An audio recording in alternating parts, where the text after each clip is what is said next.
Empezaremos hoy este webinar sobre plásticos y sostenibilidad del marco regulatorio La Acción Responsable. Muchas gracias por asistir. Vale. Tendrás que ir pasando, Andrea. Bueno, los puntos que trataremos son los siguientes. Normativa y reglamentación, certificación según la 15343, ensayos de caracterización, ecodiseño y reciclabilidad, y al final habrá un apartado para ruegos y preguntas. Os comentamos que durante el webinar tendréis disponible el chat para que planteéis vuestras preguntas y al final del webinar se contestarán. Gracias. Vale. Nosotros somos los ponentes que realizaremos hoy el webinar de hoy. Agradecer a Sofía Garín de Inédit como experta en diseño estratégico y packaging circular, que esté también con nosotros. Vale. Y para quien no nos conozca, permítame presentar al Grupo A+. A+, perdón, va demasiado rápido. Pero bueno, el Grupo A+ es líder mundial en inspección, ensayos y certificación, con más de 26.000 empleados en 66 países y estamos acreditados por las principales entidades de acreditación. A+ lo forman 4 divisiones: Energy and Industry, ofreciendo servicios de inspección, ensayos en sectores de telecomunicaciones, energía, petróleo y gas; a la división de Automotive, ofreciendo servicios de inspección técnica de vehículos; también IDIADA, que dispone de un centro tecnológico para la industria de la automoción, con servicios de desarrollo de productos y 2 pistas consideradas las más completas de Europa y Asia. Y finalmente, nuestra división A+ Laboratories, que estamos presentes en 12 países y reforzamos la competitividad de los productos y los procesos de nuestros clientes mediante ensayo y certificación. Así que realizamos ensayos tanto de materiales, estructuras, ensayos no destructivos en el sector de electricidad y electrónica. Somos líderes mundial en evaluaciones de ciberseguridad y referente global en ensayos de fuego y construcción. También ofrecemos servicios en certificación de producto, en certificación de sistemas y en Global Market Access, así como soluciones digitales y metrología. Bien. Y ahora ya entramos en materia y os hablaré sobre la normativa y la reglamentación que aplica al plástico. Vale. En 2019 se estableció el Pacto Verde Europeo como la estrategia de crecimiento de la Unión Europea. Consiste en un paquete de iniciativas políticas que sitúan a Europa en el camino hacia la transición ecológica con el objetivo de alcanzar la neutralidad climática en 2050. Aquí veis cuáles son los objetivos, pero nos centraremos en la economía circular, cuyo objetivo es un nuevo modelo económico en el que los productos se reutilizan, se reparan, se reciclan, reduciendo así los residuos y preservando los recursos. Vale, con el objetivo del actual marco regulador en cuestión de residuos se basa en una economía circular, tal como veis en la imagen. Es abandonar el modelo económico lineal de producción, consumo y eliminación de residuos y poner el foco en la recuperación de productos para su reincorporación en el mercado. En España, la regulación vigente relativa a plásticos es la Ley 7 del 22, de residuos y suelos contaminados para una economía circular, también conocida como Ley de Impuesto al Plástico. También está el Real Decreto 1055 de envases y residuos de envases. Hay una orden 1314 en la que se aprueba el modelo 592 de autoliquidación y el A22 de solicitud de devolución relativos al impuesto al plástico. Y a nivel europeo nos encontramos los siguientes reglamentos. El 1781, que es el de ecodiseño. Después también está el reglamento de 2025-40 de envases y residuos de envases, que deroga la Directiva 94/62 y modifica la de 2019-904. El Reglamento Europeo 351. Este es de reciente publicación, modifica los reglamentos existentes en materias y objetos de plástico destinados a estar en contacto con alimentos y tiene como objeto garantizar que los materiales plásticos en contacto con alimentos sean seguros, y libres de contaminantes perjudiciales. Como veis, en estos años el marco regulador de la Unión Europea está en continuo cambio, y no solamente en temas relacionados con envases o con residuos o con plásticos, también en productos de construcción, en baterías. Así que la Unión Europea también está implementando una nueva regulación que exigirá que los productos vendidos en la Unión Europea cuenten con un pasaporte digital de producto. Vale. Empezaremos, pues, comentando la Ley 7 del 22, que afecta a todo tipo de residuos y, en el sector plástico, a todos los productos que contengan plástico. Después veremos envases, pero en este caso la ley de forma genérica afecta a todo. Esta ley lo que hace es priorizar la prevención y la reducción de residuos. También promueve la reutilización y el reciclaje de materiales. Indica que los productores son responsables de la gestión de los residuos que generan, lo que se llama RAP, responsabilidad ampliada de productor, y se establecen sistemas de gestión de residuos más eficientes. La ley aborda todo lo que es la rehabilitación de suelos contaminados y promueve la educación ambiental y la concienciación sobre la importancia de la gestión adecuada de los residuos y la protección del medio ambiente. En el desarrollo de las políticas y la legislación en materia de prevención y gestión de residuos se sigue la siguiente jerarquía que veis en esta imagen, para garantizar que todos los residuos que se viertan o eliminen sean los mínimos posibles. Entonces se fomenta lo que es la prevención, la preparación para la reutilización, el reciclado y la valorización de los residuos para pasarlos a materia prima, o la valoración incluida la energética. ¿Vale? Por eso sale esta ley. Sale la Ley 7 del 22 e indica lo referente al impuesto al plástico para los envases de plástico no reutilizables, con el fin de desincentivar el uso de plásticos de un solo uso. En este 2025 se prevé una reducción del 13% respecto a los plásticos que se generaron en 2010, y en 2030 la reducción ha de ser de un 15%. Por lo que los fabricantes, importadores y adquirientes comunitarios de este tipo de envases de plástico que comercialicen los productos en el territorio español les aplicará este impuesto.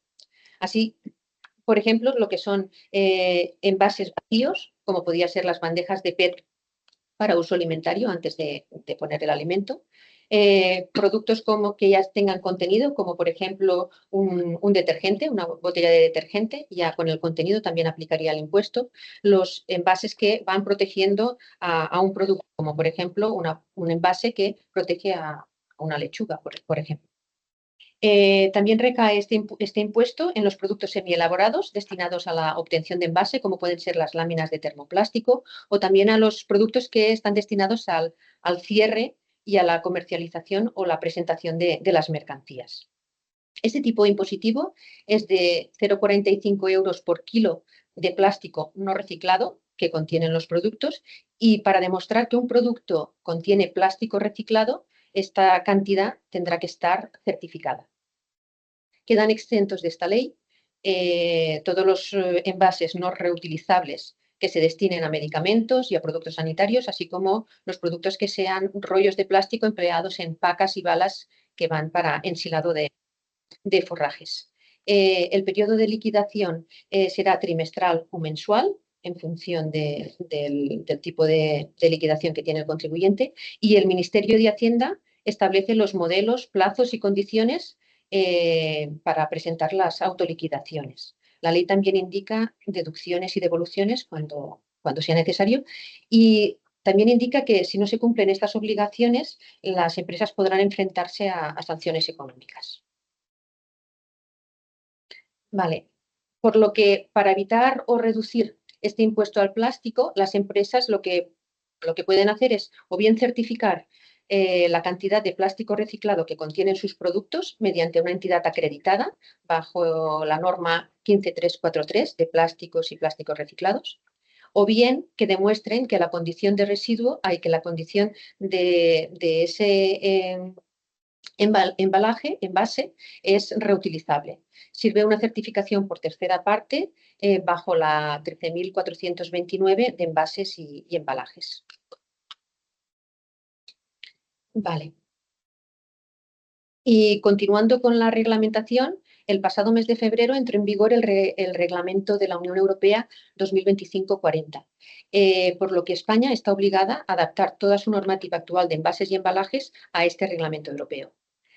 España en este momento tiene en vigor el Real Decreto 1055 para envases y residuos de envases, y lo que hace es recoger realmente todos los requisitos de la reglamentación europea. Mientras se produce el periodo de adaptación, el que es obligatorio aquí en España es el Real Decreto 1055. Y como en España hemos hecho los deberes, eso quiere decir que todos los requisitos del 1055 están incluidos en el europeo. Por tanto, la adaptación será mucho más fácil. El reglamento europeo es vigente ya, pero será de aplicación en agosto de 2026. Y se ven afectados todos los envases y residuos de envase de cualquier material, incluido el plástico. Afecta a todos los sectores, independientemente del tipo de industria que es, y también a los envases importados y envases que presenten alta peligrosidad. Este reglamento va dirigido tanto a fabricantes, importadores, distribuidores y prestadores de servicios logísticos. Y establece obligaciones para toda la cadena de valor durante todo el ciclo de vida. Lo que pretende es armonizar todas las reglamentaciones que hay nacionales en los diferentes países de la Unión Europea y apoyar la transición de la economía circular. Vale, ¿y qué se entiende como envase? Pues un envase es todo producto fabricado con materiales de cualquier naturaleza que se utilicen para contener, proteger, manipular, distribuir y presentar mercancías, desde las materias primas hasta los productos acabados en cualquier cadena de fabricación y distribución y consumo. Se consideran los accesorios, los que están colgados al producto, los que van unidos a él, los envases de servicio, también los artículos desechables como son las bolsitas de té o café o alguna otra bebida, tanto si son permeables o no permeables, como las cápsulas de café. Y bien, ¿cómo afecta a los fabricantes este reglamento de envases? Vale, como indica el reglamento, afecta a los envases. Los envases y embalajes tienen que ser reciclables. Por tanto, los fabricantes tendrán que diseñar sus productos de forma que puedan ser fácilmente reciclados. Esto influirá en el tipo de materias que utilicen, en cómo se ensamblan, y los fabricantes tendrán que crear un sistema de depósito, devolución y retorno de esos envases. También deberán evitar la fabricación de envases que no cumplen con los requisitos de reutilización. Y si no puede ser, tendrán que apostar por alternativas más ecológicas, como hacer envases compostables. Como también se promueve el uso de material reciclado en la fabricación de envases, esto significa que los fabricantes tendrán que empezar a incluir un porcentaje de material reciclado en sus productos, en los envases que producen. El reglamento establece metas progresivas. Esto quiere decir que, por ejemplo, en las botellas de plástico de un solo uso, en 2030, estas tendrán que contener como mínimo un 30% de plástico reciclado. Y en 2040, este tipo de botellas tendrá que contener un 65% de plástico reciclado. Los fabricantes también tendrán que tener en cuenta que sus productos tendrán que reducir el peso y el volumen al mínimo para poder garantizar su funcionalidad. En el etiquetado de los envases también se verá afectado y no se podrán proporcionar ni exhibir etiquetas, marcas, símbolos o inscripciones susceptibles de inducir a error o crear confusión a los consumidores y otros usuarios finales. Para demostrar que están tomando medidas para reducir el impacto ambiental, tendrán que realizar estudios sobre el ciclo de vida del producto, y después también les aplica, igual como en la Ley 7 del 22, la responsabilidad ampliada del productor. A fin de respetar el principio de quien contamina paga, los fabricantes deben afrontar el coste de la gestión de los residuos que generan sus productos puestos en el mercado. Y cada Estado miembro establecerá un registro nacional que servirá para supervisar el cumplimiento de estos requisitos de los productores. Aquí en España, como está el Real Decreto 1055, esto ya está. Este Real Decreto ya indica el contenido de las memorias que se tienen que enviar anualmente y la responsabilidad ampliada del productor mediante forma individual, SIRAP o colectivo SCRAP es la forma de presentar estas memorias. Vale. Bueno, otras reglamentaciones que, como hemos comentado al principio, es el reglamento de ecodiseño, pero no entro en él porque Sofía nos lo comentará un poco más tarde. Y para finalizar mi parte, con el nuevo reglamento de ecodiseño, la Comisión Europea propone el pasaporte digital de producto, DPP, que son el acrónimo en inglés. Esta herramienta será clave para conseguir una economía circular y crear transparencia. Será un registro electrónico, por ejemplo, un código QR, que compartirá información detallada sobre el producto y la sostenibilidad ambiental. Así podrá incluir información sobre temas ambientales como huella de carbono del producto, las sustancias preocupantes que contiene, el contenido de reciclado, cómo se tiene que hacer la devolución del producto, instrucciones de instalación, uso, mantenimiento o cómo será la instrucción de desmontaje reciclado. Este pasaporte digital se empezará a implementar a primeros de 2026-2027. Se empezará por las baterías, pero hay una serie de industrias prioritarias que entre ellas se encuentran los productos plásticos y los productos químicos. Por tanto, aplicará a todo. Como veis, el marco regulador está en proceso de cambio. Refleja el compromiso de la Unión Europea y de España en reducir el uso de plásticos y la promoción de su reciclaje y la protección contra el medio ambiente. Pero es fundamental la preparación para adaptarse a estas nuevas regulaciones para evitar sanciones y mejorar también en la sostenibilidad de los productos. Vale, ahora daré paso a mi compañero José Guardiola. Muy buenas, hola, muy buenos días a todos. Paso a comentar dentro de los servicios de A+ Laboratories los relacionados con la certificación del porcentaje de plástico reciclado. Como bien decía mi compañera, esta certificación debe estar hecha por una entidad acreditada y nosotros, por suerte, obtuvimos la acreditación a finales del 2024 y a día de hoy ya estamos actuando como organismo acreditado, ¿vale? Queríamos destacar, por un lado, los puntos relevantes de la norma. La norma, la gran mayoría de vosotros la conoceréis, que al final lo que pretende es establecer procedimientos y requisitos a nivel de trazabilidad de los plásticos reciclados y por un lado y a nivel de cálculo por otro. Y por lo tanto los puntos relevantes que tiene o que queremos contaros serían a nivel de metodología y procedimiento y a nivel de contenido reciclado. Siguiente diapositiva, por favor. Eso es. En cuanto al punto 4 de metodología y procedimiento, en la normativa hay que tener en cuenta que se puede diferenciar la producción de un producto plástico reciclado o el propio proceso de reciclado.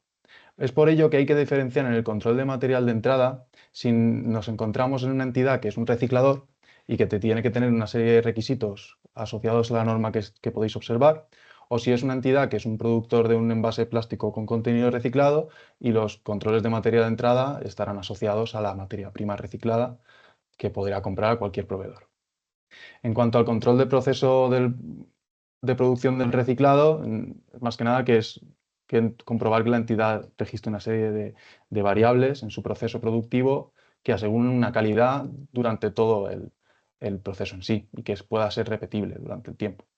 En características de los plásticos a nivel de contenido reciclado, cuando son reciclados, disculpad, os las comentará mi compañero Alejandro más en detalle. Ahí os dejo una serie de normas referenciadas. Y a nivel de trazabilidad, para que os hagáis una idea, cuando nosotros hacemos una inspección de este tipo, normalmente hacemos 3 ejercicios de trazabilidad y los realizamos de arriba abajo. Pedimos un pedido de un producto acabado y vamos a ir solicitando información en todo lo que viene a ser relacionado con el proceso productivo, en lotes productivos y asociado a los mismos, qué materias primas las componen, y etcétera. ¿Vale? Siguiente diapositiva.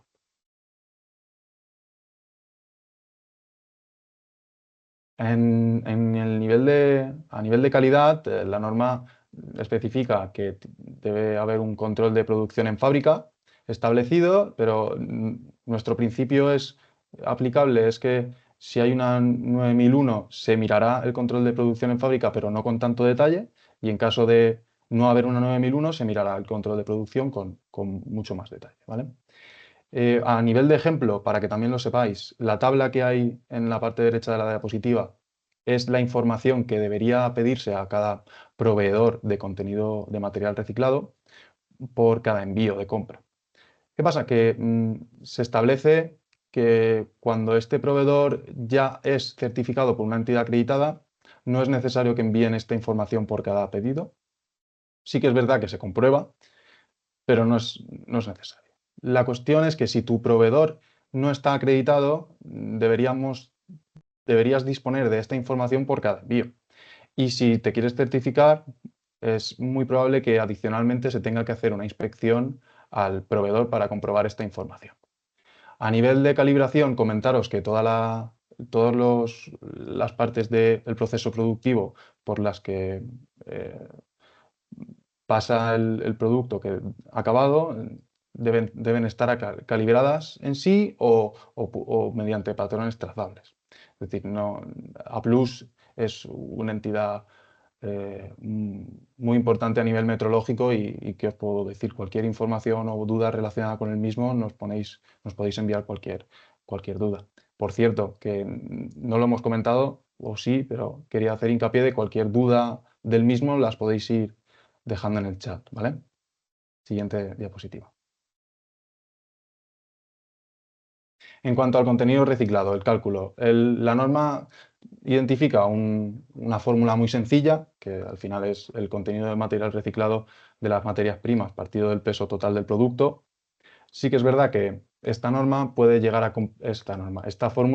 a complicarse en función de la casuística de la entidad.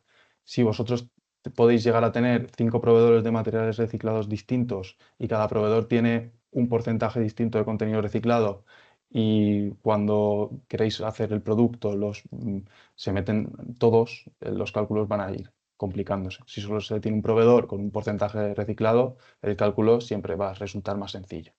Esta información se verifica, nosotros en las auditorías realizamos 3 ejercicios de contenido reciclado como mínimo.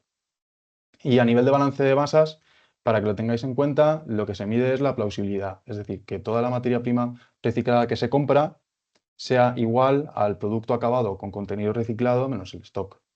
No pudiendo comprarse 100 toneladas no pudiendo, entenderme, no comprándose 100 toneladas de materia prima reciclada y saliendo 150 toneladas de producto acabado con contenido reciclado, ¿vale? Siguiente diapositiva. A nivel, para que lo sepáis, a nivel cómo trabaja Plus, tenemos sistemas particulares de certificación, que son los requisitos que seguimos para realizar las inspecciones. Las entidades podéis y debéis leer estos documentos porque, por un lado, en el anexo A de los mismos está la solicitud de certificación, que es lo que debe enviársenos rellenada para poder para poder saber el alcance de vuestra certificación. Y tenemos el SPC 135, que sería para materiales reciclados, y para productos con contenido reciclado, disculpad, y el 136, que sería para trazabilidad, que es el proceso de reciclado. Simplemente identificar que también tenemos el 141 para la reutilización de envases. Siguiente diapositiva. El proceso de certificación podría ser muy parecido a una 9001. Nos enviaríais el modelo de solicitud que estaría en el anexo A. Una vez evidenciado el modelo de solicitud, miraríamos el número de productos y el número de centros productivos, y si se acepta la propuesta económica, pasaríamos a la revisión de la solicitud, aceptación, designación del auditor, que se pondría en contacto con vosotros para planificar unas fechas de auditoría.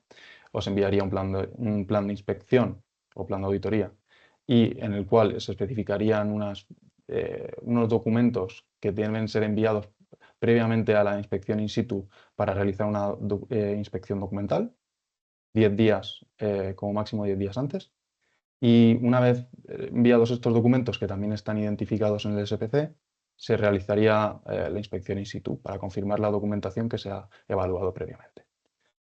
Máximo 15 días después de la inspección recibiríais el informe de inspección, y en caso de ser una inspección inicial, la entidad tendría 6 meses para subsanar las no conformidades o observaciones en caso de haberlas, y si es un seguimiento serían 30 días. Cuando se subsanen las no conformidades o las observaciones, vuestro expediente se presentaría a comisión, que Applus tiene una comisión todos los viernes, y a partir de ahí se podría emitir el certificado.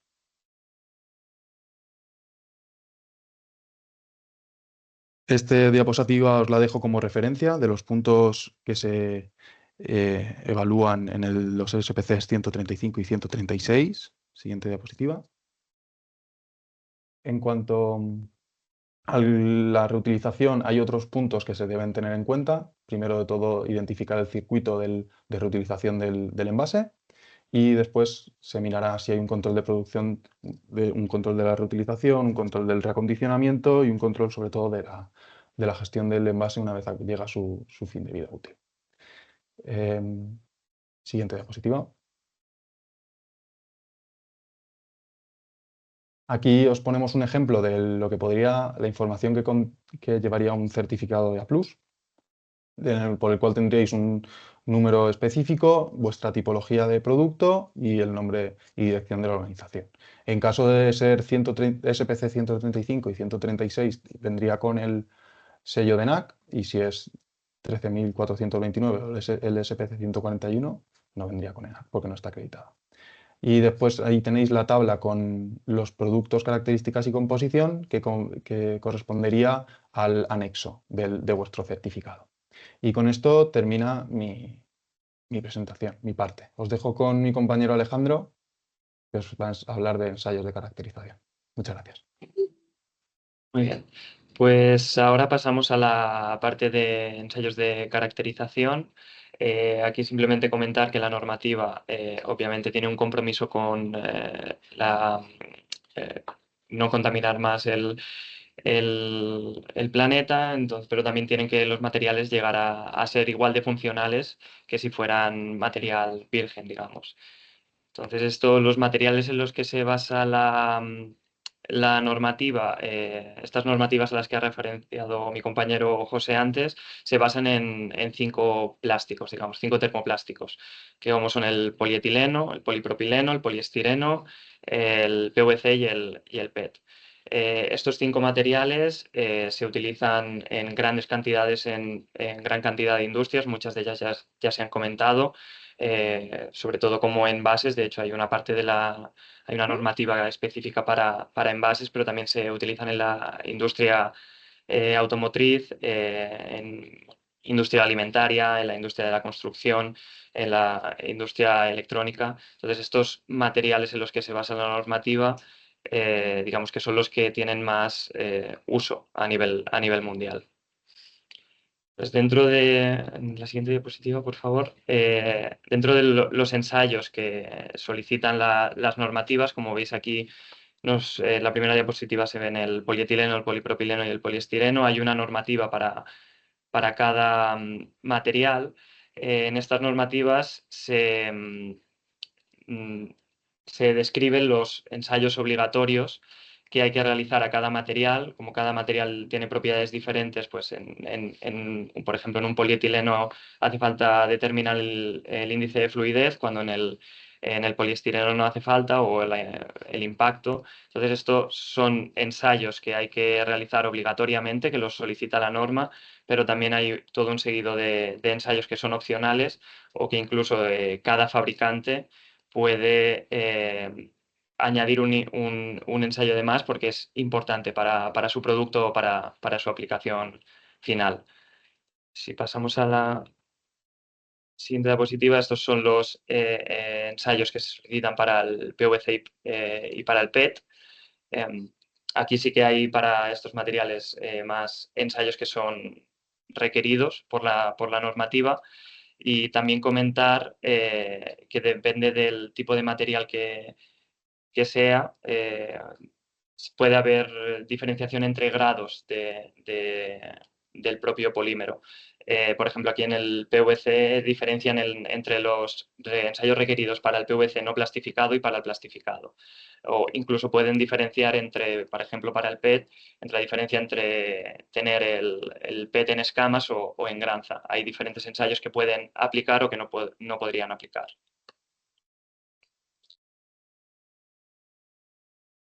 Después, para sumarizar un poquito el proceso que seguiríamos para la realización de los ensayos, es básicamente muy similar al que ha explicado José.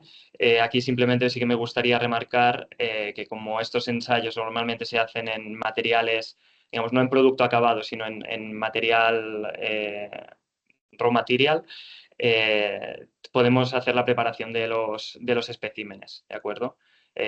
Porque muchos de los ensayos se tienen que hacer sobre probeta normalizada, entonces tendríamos que procesar esa granza o el material para conseguir al final las probetas con las dimensiones que solicita la norma. Y también comentar que el proceso, la duración de este proceso sería unas 3 semanas. Comentaros que los ensayos en sí no son de larga duración, son ensayos bastante rápidos que, digamos, durante un día se pueden realizar. Aquí el cuello de botella sería la preparación de las probetas. Entonces, con esto acabaría también la presentación de los ensayos de caracterización. Le he pasado así un poquito rápido porque he visto que íbamos mal de tiempo, pero bueno, como es algo que es muy específico de cada caso, como ha dicho también mis compañeros, tenéis nuestro contacto y podéis contactarnos con nosotros, explicarnos vuestro caso y os aconsejaremos cómo proceder. Ahora os dejo con la presentación de Sofía Garín respecto a ecodiseño y reciclabilidad. Perfecto. Pues nada, muchas gracias. Vamos a pasar a ver cómo se traduce todo esto a, bueno, pues la vida de cómo conseguimos adaptarlo a los envases. Entonces, a ver si puedo pasar yo, que creo que no.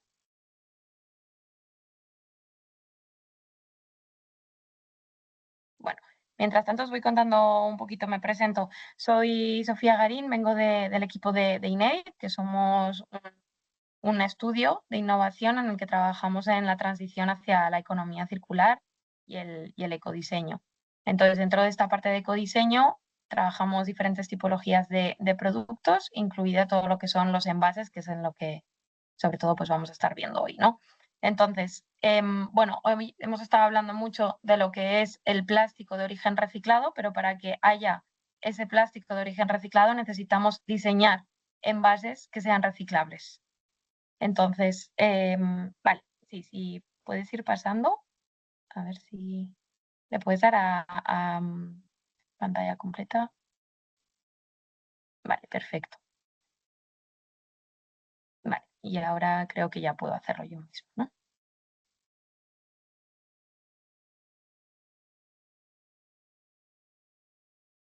Vale, perfecto. Entonces, ahora sí que funciona. Hemos visto, Ana nos ha explicado todo el marco normativo, que creo que ha quedado súper claro. Lo que es importante es esto, que al final estamos ante un reto súper complejo en el que realmente todo lo que nos está apareciendo es el foco en la reciclabilidad. Pero como hemos visto dentro de la normativa, lo que también tenemos que intentar revisar son los modelos productivos y es intentar ver también cuáles son las maneras en las que estamos envasando nuestros productos para intentar apostar por esa reducción, pero también por esa reutilización. Dentro de los envases reutilizables, pues bueno, no utilizaremos los mismos materiales. ¿Qué es todo lo que nos dice la normativa? Pues que apliquemos criterios de reciclabilidad, que revisemos toda la introducción de material de origen reciclado, que precisamente esto es lo que nos acaban de explicar nuestros compañeros. Tenemos toda la parte de comodulación. ¿Qué significa esto? Esto significa que todo aquel punto verde, es decir, lo que estemos pagando para conseguir tener una gestión de los residuos a través de un scrap, que todo esto esté vinculado con cómo hemos diseñado nuestro envase.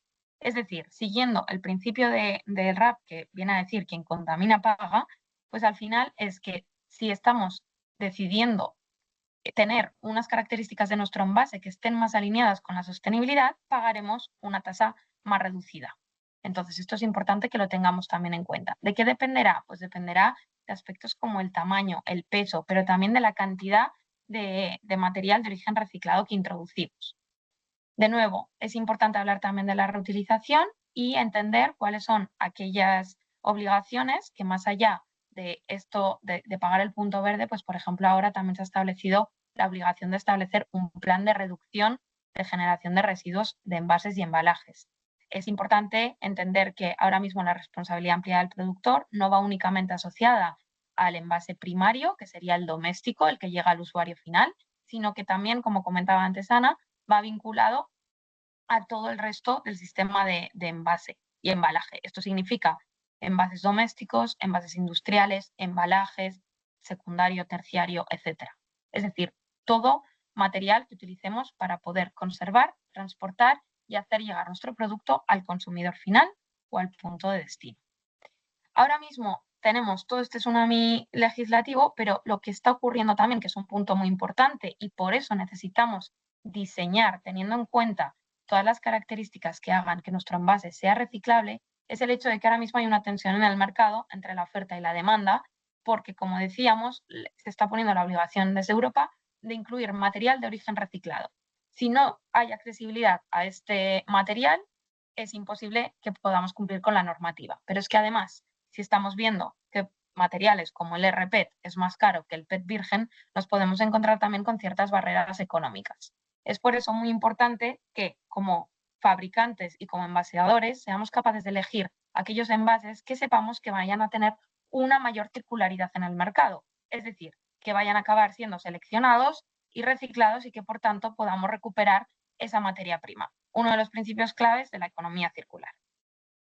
Para todo ello, también está claro que necesitamos avanzar a nivel tecnológico en materiales, pero también en las plantas de selección para poder facilitar esa recogida y es por eso también que desde las nuevas normativas se está estableciendo lo que será el SDDR, un sistema de depósito y devolución de envases que si habéis estado en Europa es el típico sistema en el que tú pagas un depósito y al devolver tu envase se te devuelve ese precio que habías pagado previamente por él.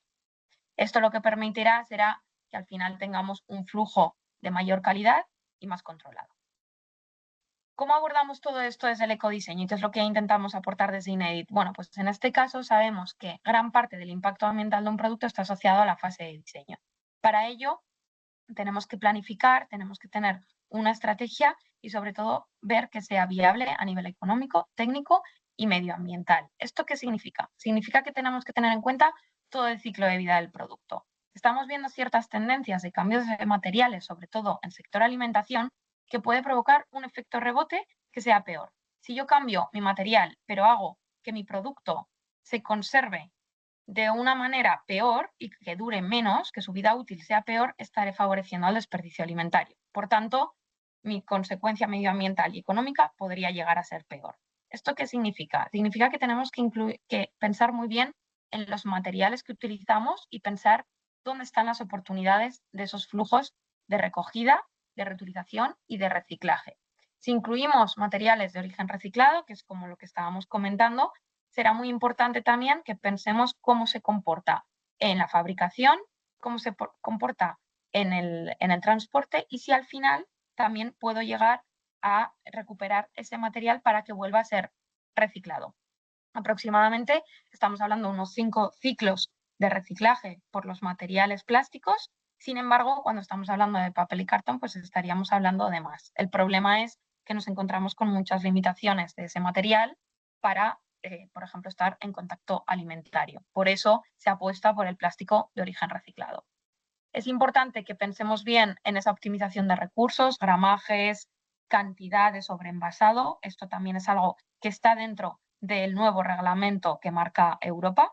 El hecho de que de hecho se prohibirán todo aquello que no tenga una función, incluyendo, por ejemplo, los agrupadores y todo aquello que sea un sobreenvasado. Por tanto, se tendrá que adaptar mucho al tamaño y a las necesidades.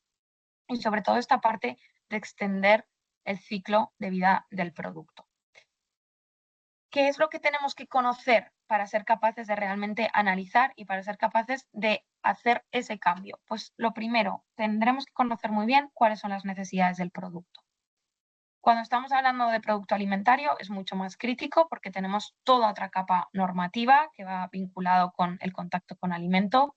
Esto se traduce también a productos cosméticos, productos de farmacia, etcétera.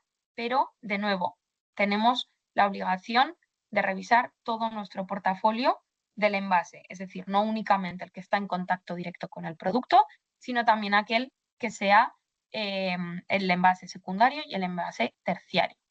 Una vez conozco bien cuáles son las necesidades de mi producto, tendré que entender también qué es lo que busca mi cliente. En caso de ser B2B, puede ser otra empresa o el consumidor final. Y con todo ello, tendremos que saber también qué pasa con nuestro envase. Si ahora estuviésemos en una sala, seguramente os preguntaría que levantaseis la mano a aquellas personas que habéis estado en una planta de selección de envases.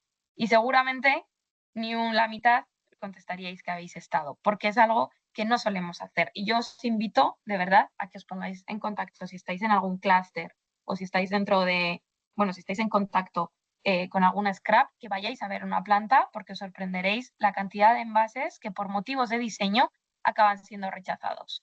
Pensad que todo aquel envase rechazado acaba en vertedero o en incineración, en nuestro país la mayoría de veces en vertedero, y que todo aquello es material que no se recupera. Si estamos diciendo que queremos introducir material de origen reciclado, tenemos que de verdad apostar por diseñar para que estos envases sean seleccionados. ¿De qué depende todo ello? Depende del tamaño, depende del color, depende del material, depende del tamaño también de las etiquetas y de la tipología de material que pongo en la etiqueta. Es decir, todo el conjunto del diseño favorecerá o desfavorecerá a que mi envase sea seleccionado, pero también a que después se pueda reciclar, es decir, en los procesos mecánicos de trituración, que después esa granza de plástico vuelva a tener una salida en el mercado. Es por todo ello que al final pues intentamos revisar bien todas las características de nuestros envases para dar soluciones. Por eso primero hacemos una fase de diagnóstico y después ya pasamos a la fase de ideación en la que pensamos esas nuevas soluciones y por último las implementamos. Esa importancia de la reciclabilidad, como decíamos, afecta a toda la cadena de valor. Es obligatorio que alineemos el portafolio con lo que ocurre porque para el 2030 todos los envases tendrán que ser reciclables y tenemos que hacer esos planes de prevención. Como decíamos, aplicar esa jerarquía de residuos y elegir los materiales de una manera optimizada. Cuando hablamos de reciclabilidad, doy 4 pinceladas para que nos dé tiempo para las preguntas. Es importante que pensemos siempre en la monomaterialidad para aprovechar al máximo el material. Es importante que pensemos también en aquello que cuanto más transparente sea, mejor. Pensad en la pared de vuestra casa. Si la tenéis negra y la intentáis pintar de blanco, va a ser prácticamente imposible. Si la tenéis blanca y la intentáis pintar de otro color, será mucho mejor. Es por eso que todas las pigmentaciones claras tienen mucha más salida en el mercado porque después su aplicación es mucho mayor. También todo lo que tiene que ver con el diseño de las etiquetas, de las tintas. Apostaremos por adhesivos solubles en agua, por tintas en base en agua y que las etiquetas sean del mismo material. ¿Por qué? Porque todo ello favorecerá el proceso de selección, pero también el proceso de reciclaje para no generar impropios y mejorar la calidad del material resultante. Por todo ello, también es importante que repensemos desde el alto nivel en qué puntos podemos aplicar también la reutilización y pensar si de estos envases reutilizables, además, los podemos hacer con material de origen reciclado, aplicando esa jerarquía de residuos. Y es importante que todo ello veamos si está traducido a la ecomodulación. Este es el caso, por ejemplo, de Coembes, pero ahora mismo hay muchos otros scraps que también han salido en el mercado y que están aplicando esa ecomodulación, que como comentaba, se basa en establecer unas penalizaciones y unos descuentos en base a ese diseño de nuestros envases. Algunos ejemplos muy rápidos. Tenemos esa revisión de portafolios de envases, análisis del cumplimiento del legal, pasar el rediseño a una solución reciclable y sobre todo también tener métricas. Este es un ejemplo de Eura, que es de proteína alternativa, en el que tenían los envases de cartón, pero con una capa de plástico. ¿Qué pasa? Que si esto no se separaba por parte del consumidor, no se llegaba a reciclar en las plantas. Por tanto, ¿qué han hecho? Han cambiado su envase a un envase 100% RP, en el que, por tanto, tenemos una disminución de CO2 y de consumo de agua y además garantizamos su reciclabilidad. Desde el origen, ¿cómo? Aplicando material de origen reciclado. Desde el diseño, mirando en la fase final, asegurándonos de que este material reciclado vuelva a tener otro ciclo, favoreciendo en el diseño que sea reciclable. Vale, veo que quedan 5 minutos. Si tenéis cualquier duda me podéis decir y así ya pasamos a las respuestas, a las preguntas y respuestas, ¿vale? Os dejo aquí también el contacto. A ver, y ya estaría. Vale, perfecto, gracias. Bueno, ahora vamos a pasar con las preguntas y respuestas. Sí que es verdad que nos habéis hecho llegar unas cuantas preguntas previas al webinar y mientras no obtengamos ninguna en el chat, voy a ir leyendo las anteriores, ¿vale? Por lo tanto, si os parece bien, tengo una pregunta para mi compañera Ana, mientras, no sé si vais a poner de fondo todos los correos, eso es. Ahí los tenéis, entiendo que serán los contactos. Preguntas y respuestas. A mi compañera Ana, tengo una pregunta que dice que ¿qué deben hacer las empresas hortofrutícolas? Porque ya pagan un impuesto, bueno, ya pagan, entiendo que Coembes, pero ¿esto las exime de tener que pagar el impuesto al plástico de sus productos? Bueno, las empresas hortofrutícolas les aplica la ley del impuesto al plástico. La verdad es que como comercializan frutas, verduras y bueno, estos productos normalmente los envasan con film o con envases de plástico que al no ser reutilizables les aplicaría el impuesto al plástico. En algunos casos también cuando comercializan sus productos lo hacen en cajas, que estas sí que son reutilizables o podrían ser reutilizables. Si demuestran esta reutilización de los envases, en el caso de este tipo estarían exentos del impuesto. ¿Cómo lo tendrían que hacer? ¿Cómo tendrían que unirse a un scrap? Como has dicho, el Coembes, podría ser uno de ellos y a través de ellos, desde la gestión de los residuos desde la recolección de los residuos hasta su gestión, ellos se encargarían y el impuesto lo tendrían que primero registrarse y después abonar a través de, a través de Hacienda. ¿Vale? No sé. Sí que les aplicaría. Perfecto, gracias. Después tenemos una para Sofía que decía que por dónde empezarías a trabajar las obligaciones si fueras envasador alimentario. Vale, sí, aquí, bueno, pues esto va vinculado también con un poquito con la empresa, o sea, con la pregunta anterior, pero sí, sin duda, aquí primero hay que revisar bien, como bien nos comentaba Ana al principio, tenemos por orden el reglamento europeo, pero también tenemos el Real Decreto español, que son en los que nos tenemos que basar principalmente. Entonces sería hacer una caracterización de los envases para ver cuáles son más críticos desde el punto de vista legislativo y una vez tengamos claro el punto de vista legislativo, ya comenzar a analizar desde el punto de vista técnico respecto a este flujo que sigue normalmente, que es desde el contenedor amarillo, como decíamos, en las plantas de selección de envases. Y con eso ya pues podríamos empezar a rediseñar nuestros envases alimentarios. Entiendo. Acaban de ponernos una pregunta en el chat, que creo que va para Ana. Dice, somos Lourdes. Dice, somos una empresa de fabricación de equipos de ensayos climáticos. Dice, a la hora de la protección de la misma, dentro del embalaje final se envuelve en film. Dice, entienden que les aplicaría la norma. Entiendo, al film. Sí, como ponen sus ensayos al mercado envueltos en ese film, han de pagar por el film, digamos, por los kilos de film que ponen en el mercado español. Lo que tendrán que ver es si ese film tiene material reciclado o si es film de material virgen. En función de ello, pues tendrán que pagar el impuesto. Sí. Perfecto. Y creo que tenemos una última para Alejandro, que sería, dice que si compra un material y le proporciona una ficha técnica con los ensayos de los requisitos solicitados por la norma de este material, ¿se deberían repetir los ensayos? Entiendo que se refiere con el qué periodo, ¿no? Se deberían repetir los ensayos. Claro,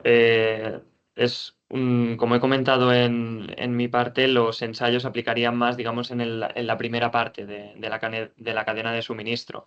Serían más los gestores de residuos y demás necesitan hacer esos ensayos para caracterizar su material. Y entonces cualquier, por ejemplo, fabricante de envases compra ese material, esa materia prima, ya vendría con una ficha técnica y unos ensayos realizados. Y si no me corrige Ana, creo que con eso es suficiente para después hacer la certificación del producto. Si la empresa después está certificada por una entidad está certificada por una entidad acreditada, con eso es suficiente, con la ficha técnica sería suficiente. Si no lo estuviera, entonces sí que se tienen que ver ensayos y todo. Los ensayos aplicarían más a, digamos, a todos los gestores de residuos que cogen todo el plástico y lo reciclan para volver a meterlo en el mercado. Perfecto. Gracias, Alejandro. Si no tenemos ninguna pregunta más por parte del chat, solo nos quedaría agradecer a todos los presentes estar aquí con nosotros durante esta hora.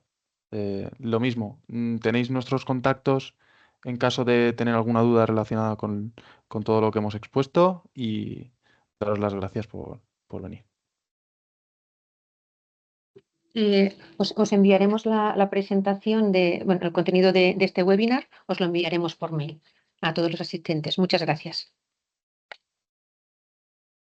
Gracias, hasta luego. Adiós. Chao.